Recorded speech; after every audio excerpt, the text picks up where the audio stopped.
felt like I failed because I didn't know how common miscarriages were, because we don't talk about it. We sit in our own pain thinking that somehow we're broken. Michelle Obama a parfaitement raison. Les fausses couches, on n'en parle pas assez. Or, c'est le premier motif de consultation en urgence gynécologique.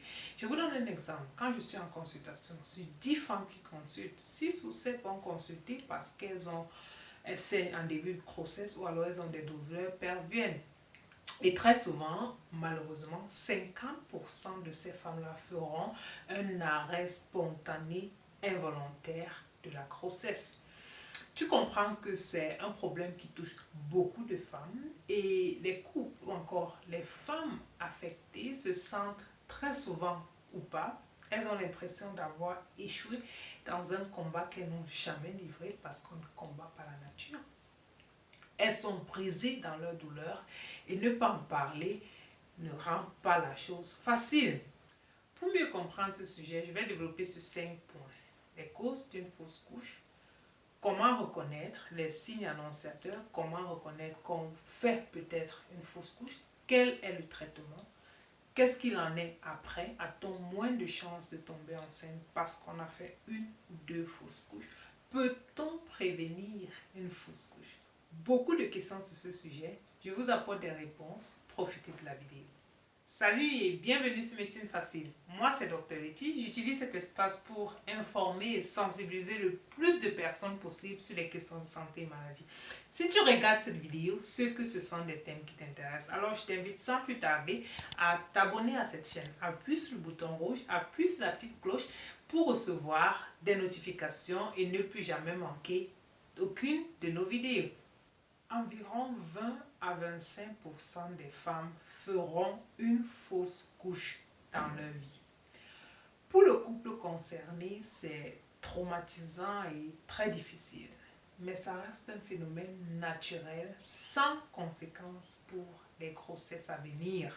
Un avortement spontané ou encore une fausse couche spontanée est un arrêt spontané involontaire de la grossesse, à ne pas confondre avec un avortement provoqué.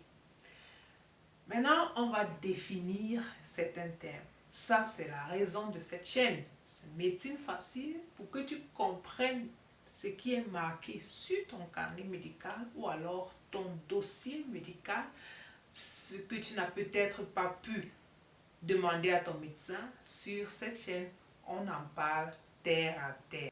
Quand une grossesse s'arrête spontanément au premier trimestre, on parle d'avortement spontané précoce ou alors de fausse couche spontanée précoce. Au deuxième trimestre, on parle d'avortement spontané tardif ou encore de fausse couche tardif. À côté de cela, il faut différencier l'œuf clair, les grossesses extra-utérines ou encore les molles idatiformes que je pourrais développer dans de prochaines vidéos. Si besoin y est, laissez-moi cela en commentaire. Eh bien, qu'est-ce qui cause une fausse couche?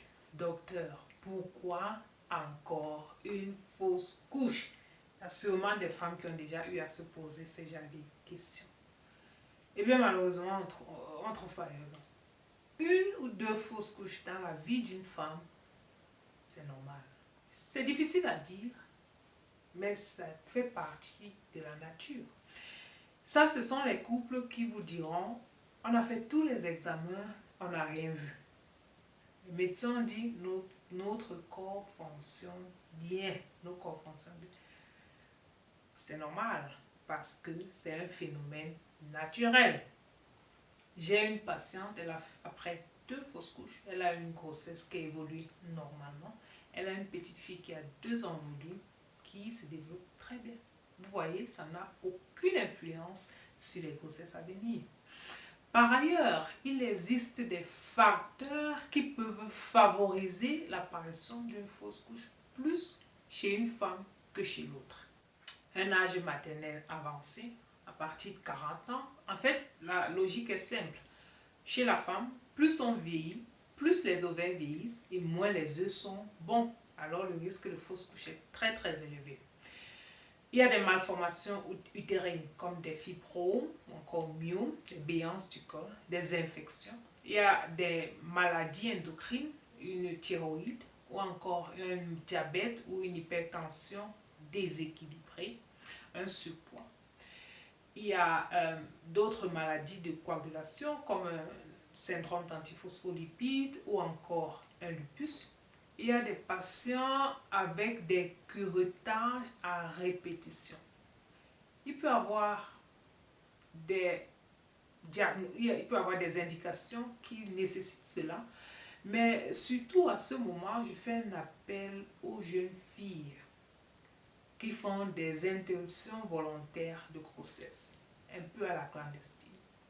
Faites très attention, car à travers ces curetages à répétition, il se forme des synéchies dans la muqueuse utérine, c'est-à-dire des adhésions qui ne devraient normalement pas être là.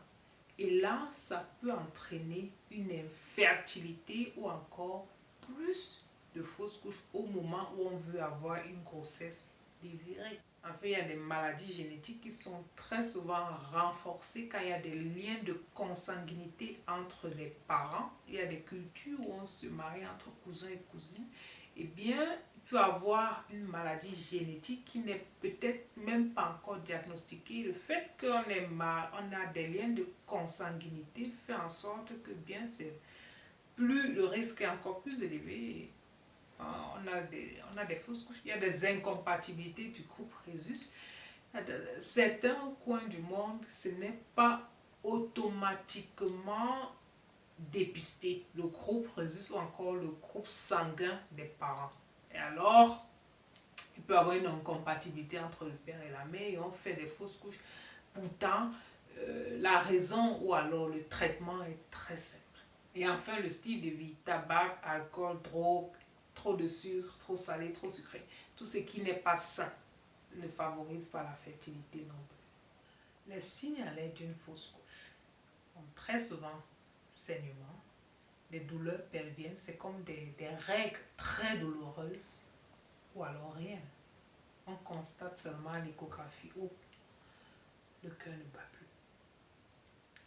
L'expérience pour le couple concerné, c'est traumatisant, c'est vraiment un événement tragique. Traitement. Quand une fausse couche a été diagnostiquée, on a 3 options. Soit on attend qu'il y ait une expulsion spontanée, soit on donne des médicaments, soit on fait une petite opération qui est un curettage. Bon, on revient sur les points du traitement. Quand on attend, c'est-à-dire on attend une expulsion spontanée, ça on le fait très souvent à des semaines d'aménorrhée tôt. Par exemple, une femme qui fait une fausse couche à 6 à 8 semaines d'aménorrhée, on peut attendre.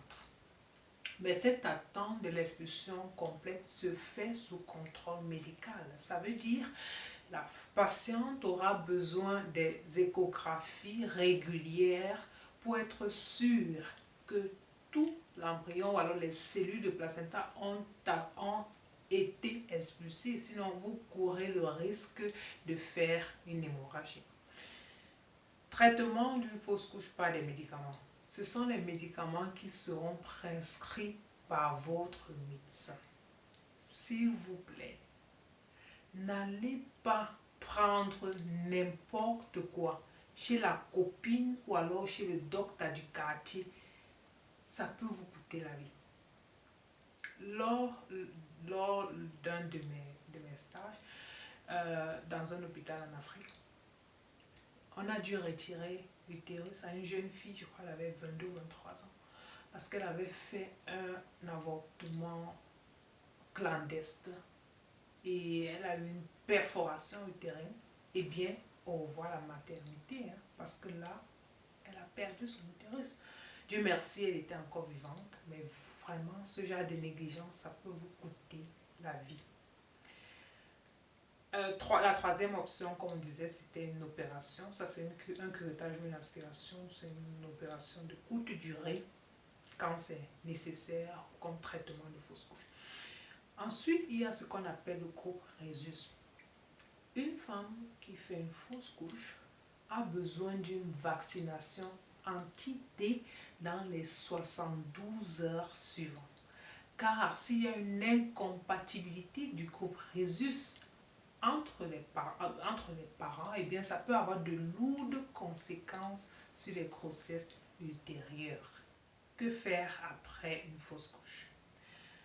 En fait, comme je le disais déjà au début, 1 à 2 fausses couches dans la vie reproductive d'une femme, c'est normal, c'est naturel et ça n'a pas de conséquences pour les grossesses à venir. C'est la nature. Regardez par exemple un manguier ou un avocatier. Ce n'est pas tous les avocats qui vont venir à évolution. Il y en a qui ne vont jamais se développer. Il y en a d'autres qui vont bien se développer. Un peu par analogie, que vous comprenez que c'est la nature, mesdames. Ça va aller.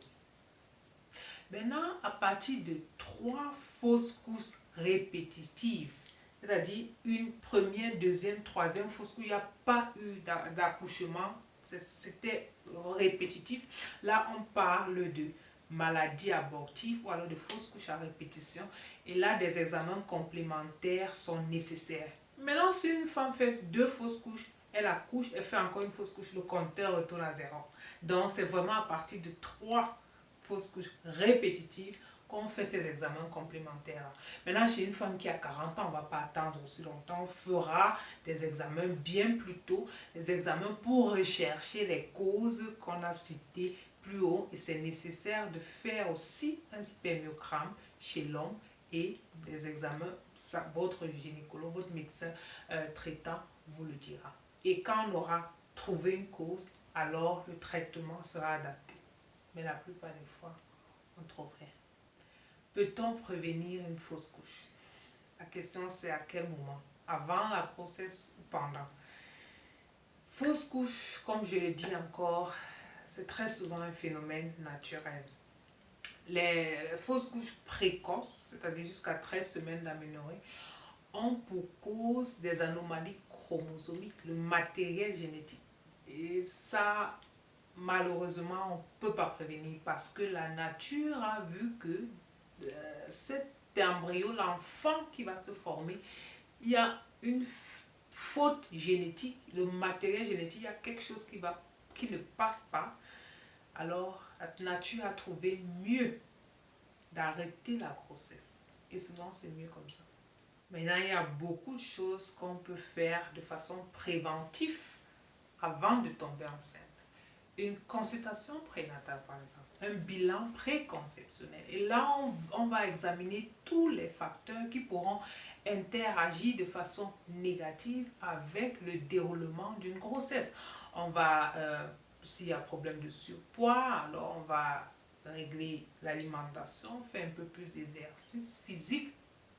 On va équilibrer le diabète, la thyroïde ou encore l'hypertension. Il faut arrêter le tabac, les drogues ou encore l'alcool. En résumé, avoir un style de vie plus sain. Il y a aussi des situations où il peut être nécessaire de donner de la progestérone, de faire une supplémentation en vitamine B1, B6, B9, la folate. Quand il y a béance du col qui est déjà connue avant, là aussi on peut faire quelque chose, on peut faire un séclage d'eau pour éviter un risque de fausse couche. Et très très très important, connaître son groupe sanguin et celui de son partenaire. Et l'expérience m'a montré que les hommes et les femmes travaillent ces situations très différemment, ils digèrent différemment. Les femmes très souvent ont besoin de plus de temps, même quand la douleur physique ne se fait plus ressentir. Elles ont besoin du temps pour vraiment passer ce cap-là. Cette parenthèse, c'est pour vous, messieurs. Soyez patients avec vos femmes qui passent par ces situations, car c'est compréhensif. Car pour une femme, qu'elle était à 8 semaines ou à 8 mois de grossesse, elle était enceinte. C'est pas parce que son ventre ne s'est pas arrondi qu'elle n'a pas ressenti cet enfant. Elle a planifié dans sa tête. Elle a vu le porter ou la porter, vu dans quelle école il ou elle ira, elle a vu son berceau, elle a vu son avenir. Et à la fin, c'est juste une masse de chair et de sang qui s'en va au fond des toilettes. Beaucoup de femmes ont besoin de temps ou même encore d'une aide pour passer ce cap-là. Et à l'environnement, les commentaires du genre, c'était seulement un œuf. La prochaine fois sera la bonne, c'est bon, laisse passer, peuvent souvent avoir un effet contraire. Au lieu de réconforter, ils peuvent encore faire plus de mal.